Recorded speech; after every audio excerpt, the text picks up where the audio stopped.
Today we have the 2019 Mazda CX-20. This vehicle has done just over 63,000 miles. It has a manual transmission and a petrol fuel type. To the left of our steering wheel, we have voice control and hands-free calling, and on the right we have cruise control.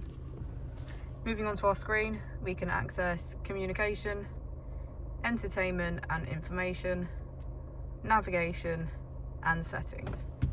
If we put the vehicle into reverse, we can see that it comes with a 360 degrees camera with parking sensors. Just below our screen we have our AC with heated seats on either side and our heated steering wheel. As we go into the back of the vehicle, we can see that it has a full leather black interior and get a good view of our sunroof.